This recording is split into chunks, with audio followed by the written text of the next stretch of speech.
À partir de la Révolution, l'hôtel de ville investit les lieux de ce côté-ci, le tribunal civil de ce côté-là, et on va transformer la fonction d'origine de la chapelle épiscopale de l'évêque qui se trouve derrière le tribunal.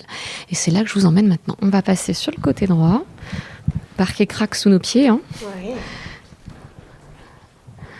C'est un petit peu exigu, mais il faut imaginer que c'était une chapelle privée. Et voilà, et on change de monde. Quelle richesse!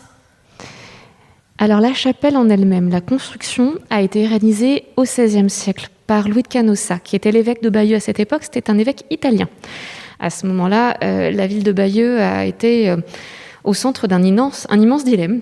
Les Anglais sont présents, c'est la guerre de 100 ans, et il y a peu d'évêques qui ont voulu prendre la responsabilité de la gestion de la cathédrale à ce moment-là, soit des évêques français ou des évêques anglais, mais aucun n'a vraiment voulu se mouiller pour administrer les biens de la cathédrale. Donc il a fallu faire appel à quelqu'un de neutre dans le conflit, un Italien.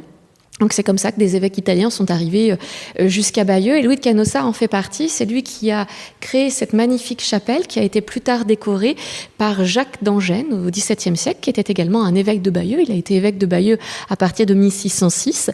C'est à lui qu'on doit d'ailleurs aussi la création du plafond à caisson qui se trouve dans l'ancien tribunal qui est derrière nous. Et on a ici près de 52 peinture sur le magnifique plafond à caisson avec ses voûtes qui viennent s'entrecroiser et qui sont décorées d'un concert céleste d'anges musiciens qui au centre tiennent les armoiries de Jacques d'Angène. D'accord. C'est vraiment très très beau. Vraiment. Et cette petite frise là avec les fleurs? Alors ça c'est bien plus tardif. Les éléments qui sont vraiment dans la partie basse autour de nous, avec tous ces décors fleuraux, ça date du 19e siècle. D'accord. On sait qu'on avait des statues également dans les petites niches juste au-dessus des pilastres, mais tout ça a disparu. Il faut imaginer que la pièce a été complètement remodelée, notamment à partir du moment où le tribunal s'installe juste derrière, puisqu'ici, ça deviendra la salle des délibérations. Donc aujourd'hui, on accède à la chapelle via des ouvertures latérales, ce qui n'était pas le cas à l'origine, puisque derrière nous, il y a une immense cheminée en pierre qui vient boucher l'ouverture d'origine, qui était une ouverture centrale dans l'axe de la pièce, qui accueille aujourd'hui les installations de l'ancien tribunal. Une très belle cheminée également. Oui.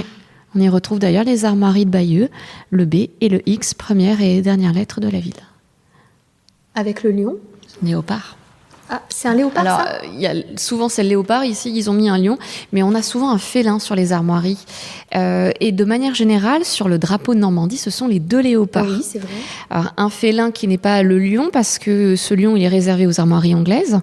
Il y a d'ailleurs 3 lions sur les armoiries anglaises. La Normandie va utiliser un autre félin, le léopard, et on n'en retrouvera que 2 pour justement se distinguer des armoiries anglaises.